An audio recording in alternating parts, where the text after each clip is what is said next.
Right. Hello and welcome everybody to the TESOL International Conference and this session entitled The Role of World English Homophones in Accidents, Incidents and Incidences. All right, I'm not going to take up too much time. I'm going to hand straight over to our presenters, Daniel and Roma, please. Yeah, thanks, Garth. Good afternoon to you all, wherever you're joining us from today. Yorma and I would like to welcome you to this presentation about the role of homophones in aviation incidences. Yes, Daniel. If you're afraid of flying or have some inhibitions, we need to warn you that some of the images and stories in this presentation may change your mind about the safety of flying. That's right, Yorma. However, we'd like to reassure you that the most dangerous thing in international air travel is driving to and from the airport. The airline industry is one of the safest industries in the world, and this research is going to make it even safer. This research investigates the influence of non-studied English homophones on airline industry safety. The English language has many homophones, but when we combine these thousands of similar words with phonetic constraints of other languages, the risk of confusion increases tremendously. In this presentation, we will discuss some cases to illustrate the extent of this problem. Yes, first we'd like to give you a glimpse into how this problem was first identified, and then we'll provide some examples from real life and death airline incidences. Then we will discuss how we plan to go about identifying homophone risk areas.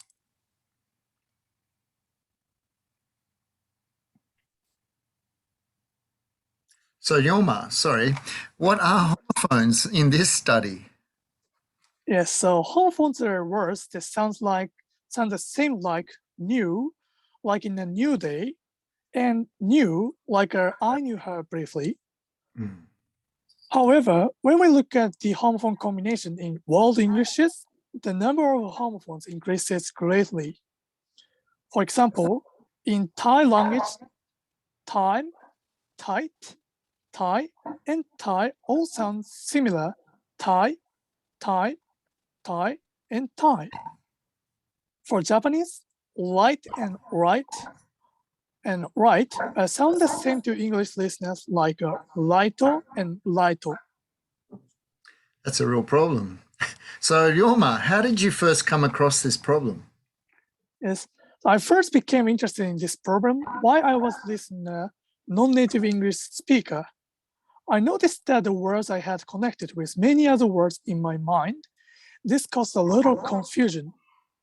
At the time, my English was not so crash hot, so I only had a limited vocabulary, so the words I had made the context difficult to decipher.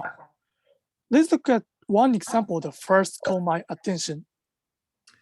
Ah, yes, this example. This is famous. The first example comes from an accident in Tenerife in 1977.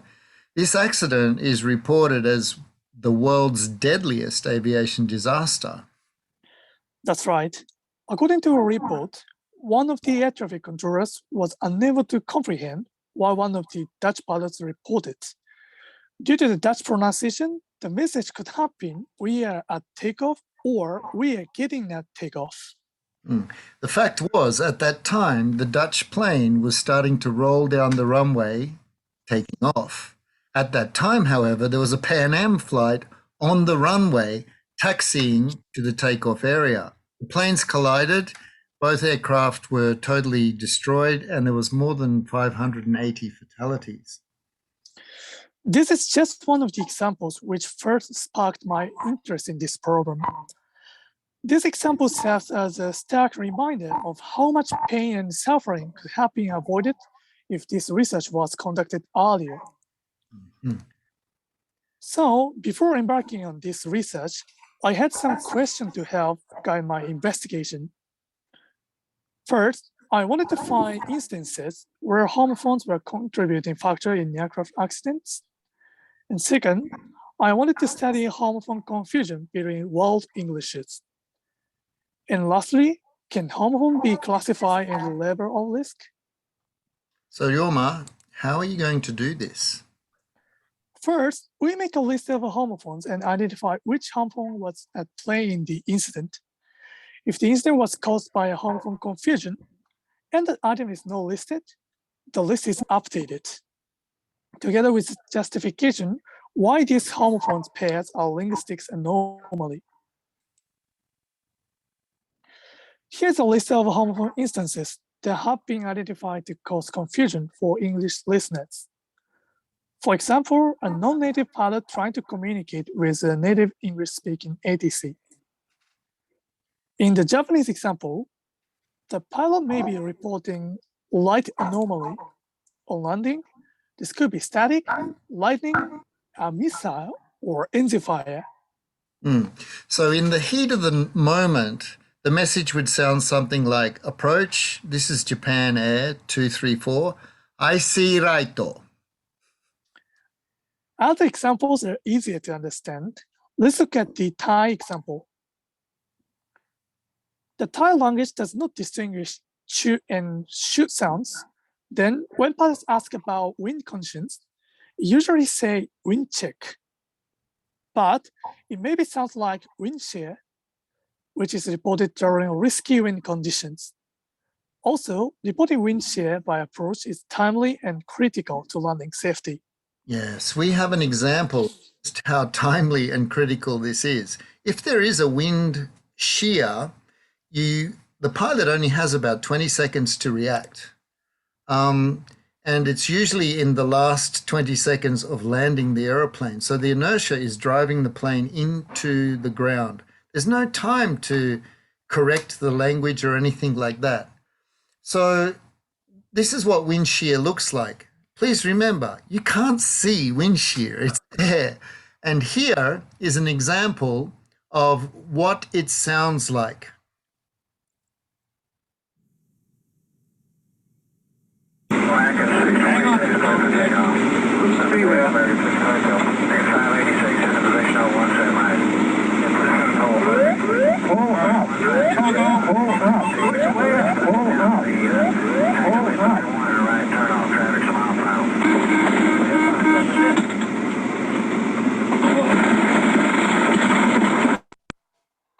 That static you hear at the end is the aircraft breaking into pieces. The pilot had no idea that there was wind shear at the end of the runway, and they were pushed into the ground a kilometer short of landing, and it caused the death of many people and the destruction of the plane. Here are examples of homophone confusion for foreign listeners.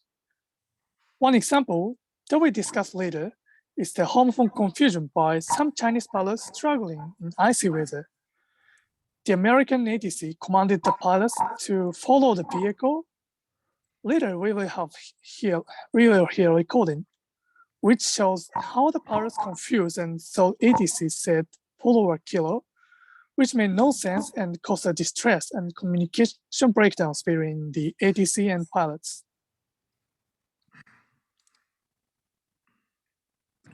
So let's have a look at some case studies. In this first case study, an anonymous aircraft was given flight path restriction to cross RODI and maintain flight level 280. When the pilots let back cross RODI and maintain flight level 280, the crew saw the pilot meant lolly, so they were not prepared at the right time. Normally, this would not be such a big concern. However, in this area, there's a waypoint a little further down the line which is named lolly. This problem occurs frequently because foreign pilots frequently fly this route for arrivals into New York. A solution to avoid this homophone confusion would be to change the waypoint name. In this second case, there's a no-span route from Tokyo that passes through two checkpoints with similar names.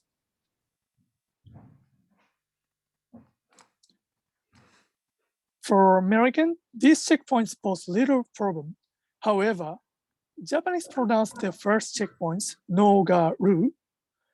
This can be confused with the later checkpoint, which is pronounced similarly, no garu. This has not caused any major incidents yet. However, the flight crew were sometimes confused. This problem was initiated by a flight path name change from Nippi to Nogo in around 1992. As a consequence of this Hong confusion, the waypoint Noga was changed. In this final case, all the pilots and the ATC were under considerable stress. JFK was under snow, there were taxiways covered in ice and machinery blocking the taxiways. Let's listen how confusing this situation. Just to let you know, this is the Chinese example where they say vehicle and they didn't pick up on the word. Please listen. It's very noisy. There's a lot going on. Air China 1056, confirmed to follow vehicle. Affirmative, Air China Freight 1056. Because the end of the runway has heavy snow, so I cannot make sure we can taxi on there. Yes, Air China Freight 1056. That's why the vehicle is there, to escort you into the ramp. So the ATC suggested follow the vehicle, but Chinese pilots were not sure about the message contents. And Chinese pilots read back a farm kilo, but they are concerned more about taxiing through the snow, not realizing that the ATC was providing a pilot vehicle for them to follow. Although this confusion didn't lead to any major incident, it did cause undue stress to the ground controller and the pilots. Here is a summary of the homophones from these case studies.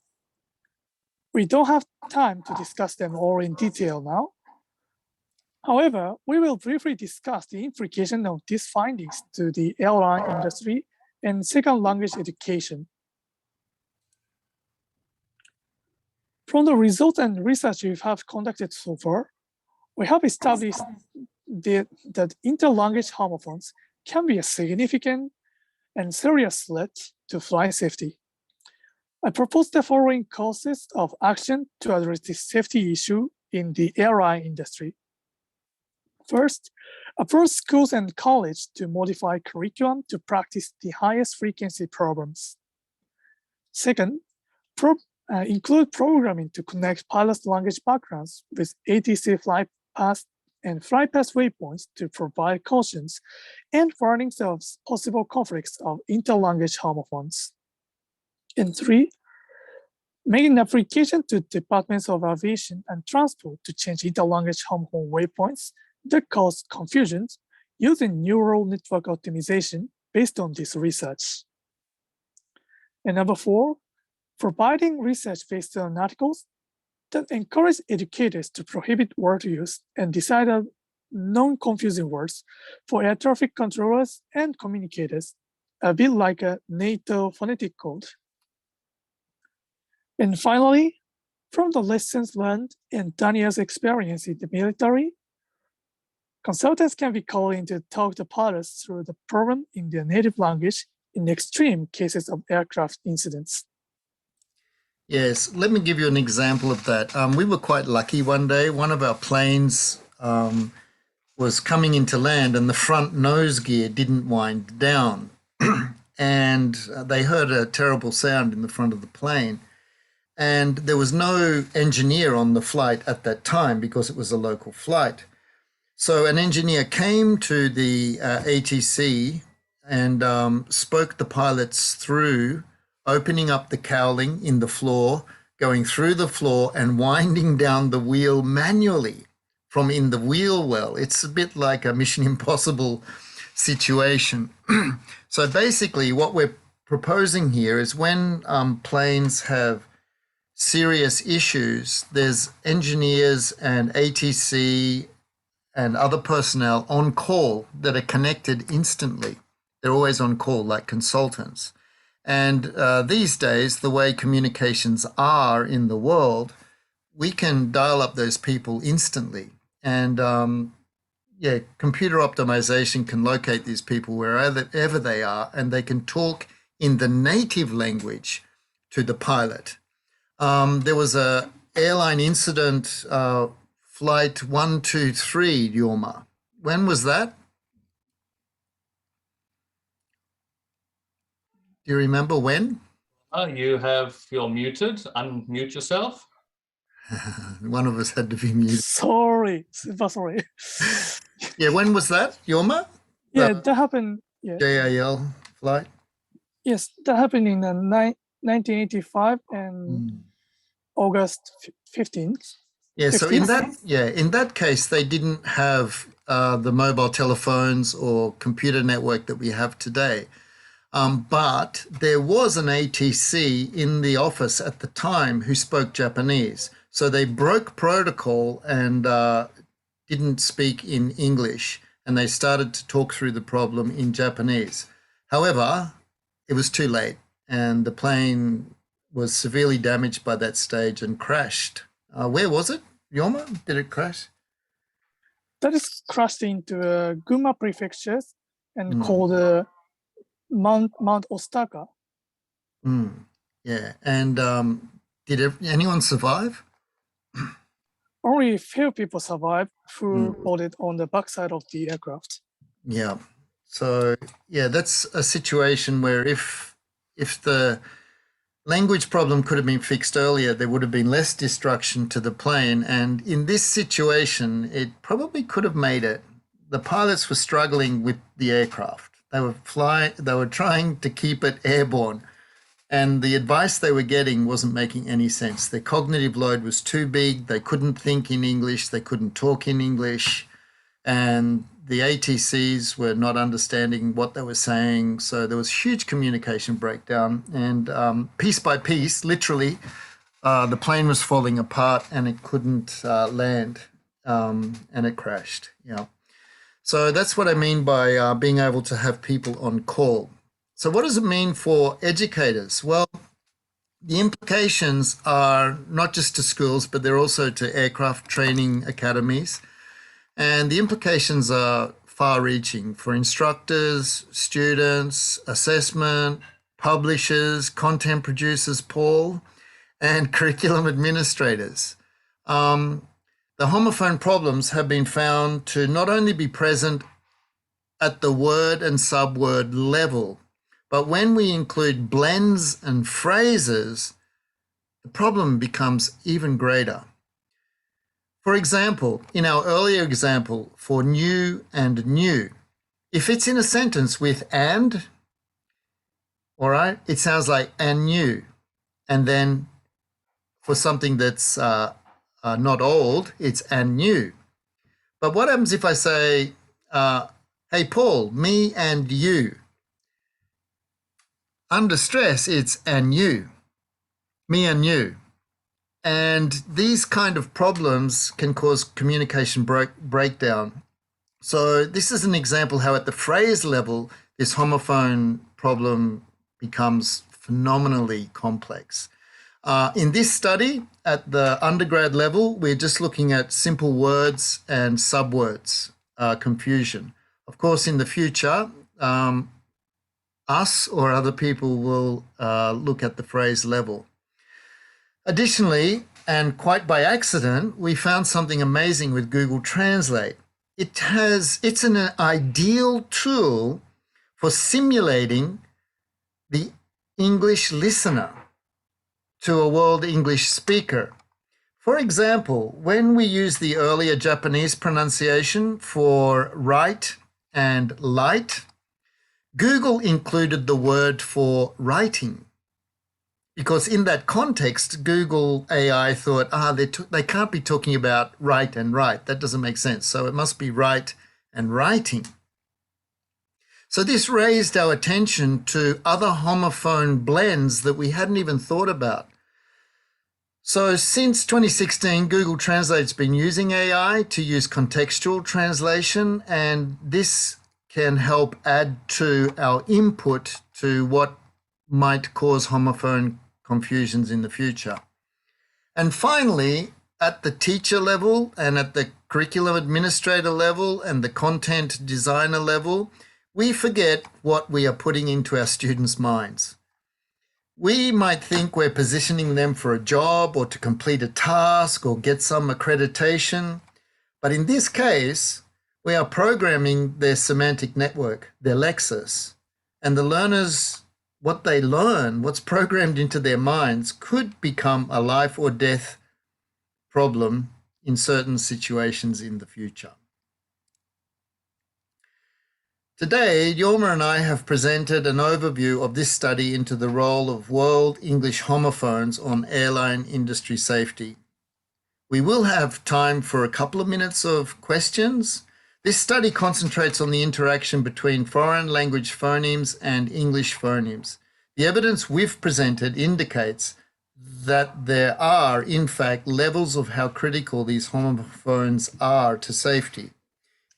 We also provided various solutions to mitigate the risk to airline safety and its implications to education. For teachers, we need to understand that the spelling of words is merely a guide to word confusion possibilities, and people's backgrounds, education, native language, and language level all contribute to what's going on in our brain and connecting with the semantic knowledge that deciphers words into meaning. Jorma? Yep. We hope this presentation has sparked your interest, and we hope you enjoy flight back to your original destination. All right. Thanks, Paul. Thanks, Garth. Is there only 4 people in this presentation? Paul, I'm sure you've got a question. I have a comment. That was very interesting. Yeah, I really enjoyed that. When I was, I think a teenager, maybe older, there was a plane crash in New York. It wasn't from homophones, but it was a misunderstanding with language. It was, I believe it was a Colombian airline, and the words that the pilot and the ground staff were using had slightly different meanings. It was related to an airplane running out of fuel. And the words that indicated how dire the situation was, they were not on this, they were on different levels, and the ground staff thought they had 15 minutes more of fuel, and they only had 5 more minutes, and the plane crashed. It was, such a tragedy, just because of language differences or understanding. And this is, even more nuanced, really interesting. Yeah, many times it doesn't actually cause the crash, but it definitely increases the stress on pilots. Yeah. And, that stress adds up. It adds up over years, And they say, well, any of these accidents are usually due to a number of factors. It's never just one factor. Of course. Yeah. Yeah. They're not really accidents. They're a buildup of events. Yeah. Moments before disaster. You've obviously watched it, right? Yeah. Okay. So, Garth, Paul's the only participant. Am I right? No. We have 8 participants, 8 people in total here. So okay. Well, my screen's only showing us 4. So, if anyone has a question, I'd really enjoy the challenge. Well, how about this? The administration and powers that be, how have they responded to these sort of suggestions and research? Okay, well, we haven't actually presented this research yet. This is only something Jorma's starting now. And in our literature review, this is only recognized in aircraft reports from flight recorders and stuff like that. There's been no corrective action, and it's surprising.